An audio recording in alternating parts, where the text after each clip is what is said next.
বৃষ্টিতে তৈরি করে ফেললাম চিকেন কাঁকরোল চপ। আসসালামু আলাইকুম, মারিয়াম সামু চ্যানেলে আপনাদের জানাই আন্তরিক শুভেচ্ছা ও ভালোবাসা। আশা করি সবাই ভালো আছেন। আলহামদুলিল্লাহ আমরাও ভালো আছি। বৃষ্টিতে তৈরি করে ফেললাম এই চপ।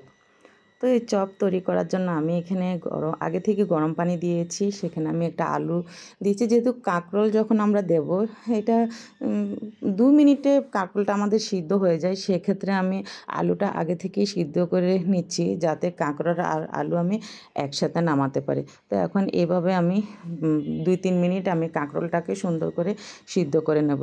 এই তো মোটামুটি আমার কাঁকরোল কিন্তু সিদ্ধ করা হয়ে গেছে। যেহেতু এটা বেশি সিদ্ধ করা যাবে না, বেশি সিদ্ধ করলে এটা বানাতে কষ্ট হবে। তাই আমি এখন এটা নেড়ে চেড়ে এই তো নামিয়ে ফেলতেছি। তো একে একে আমি এভাবেই সবগুলোকে নামিয়ে ফেলবো। আমার নামানো শেষ। এখন আমি আপাকে দিয়েছি কাঁকরোলগুলো থেকে ভিতরে যে বিচিটা আছে ওটা নিয়ে ফেলার জন্য। তো ওটা আমরা ফেলে দেব না, ওটা দিয়েই কিন্তু আমাদের চপটা তৈরি করা হবে চিকেন দিয়ে। আর চিকেন দিয়ে কাঁকরোল চপ খেতে তো অনেক মজা। তো যেগুলো আপনারা দেখতেছেন এগুলো আমি করে ফেলেছি। তার আপনাদেরকে দেখার জন্য, সুবিধার জন্য আমি আপাকে দিয়ে আপনাদেরকে দেখাচ্ছি। এই তো মোটামুটি এই তো আমাদের সবগুলো নেওয়া শেষ হয়ে গেছে।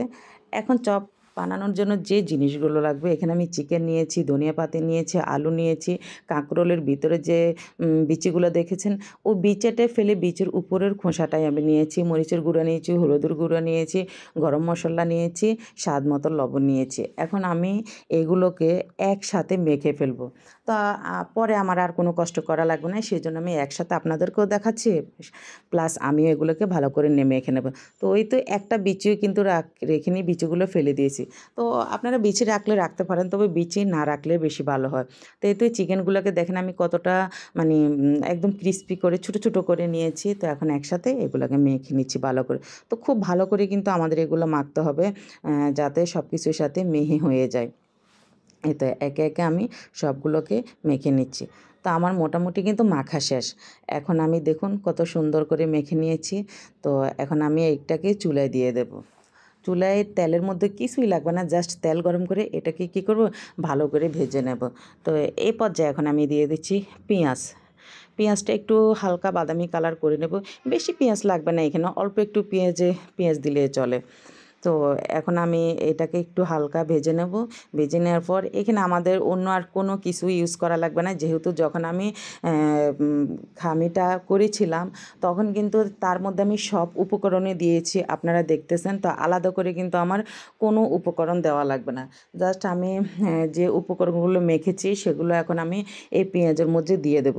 দিয়ে একটু ভালো করে নেড়ে চেড়ে নেব।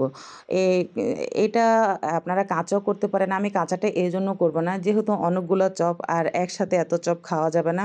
সেক্ষেত্রে কিন্তু আমরা এভাবে তৈরি করে ভিতরে সুন্দর করে করে আমরা কিন্তু এটাকে ফ্রিজে রাখতে পারি। ফ্রিজে রাখে পরে বাস আস্তে দেরি খেলাম, সেটার জন্য কোনো সমস্যা না।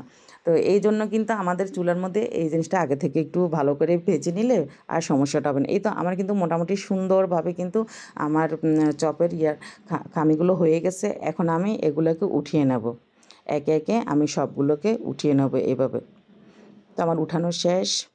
তো এখন আমি চপ তৈরি করার জন্য লাস্ট যে উপকরণগুলো লাগবে সেগুলো নিলাম। এখন এখানে আমি ব্রেড গাম নিয়েছি, আর তো চপের যে শেপ দেব সেই খামিগুলো নিয়েছি আমি। আর হচ্ছে যে কি এখানে একটা ডিম ভেঙে নিয়েছি। তো এখন আপনারা দেখলেন যে আমি কাঁকরোলের ভিতরে চপের ইয়েগুলো দিয়ে এখন আমি এইভাবে ব্রেড গামে দিয়ে দেবো। আমি 2 রকম করে বানাবো। তো আপনাদের কাছে যদি ব্রেড গাম না থাকে তাও কোনো সমস্যা না। ব্রেড গাম থাকলে কি একটু ক্রিস্পি হয়, খেতে ভালো লাগে। তো এখন এইভাবে আমি একে একে সবগুলো বানিয়ে নেব। তো কিছু আমি ব্রেড গাম দিয়ে বানাচ্ছি, আর কিছু আমি ডিম দিয়ে মেখে বানাবো। 2 রকমের বানাবো আর কি। দেখি।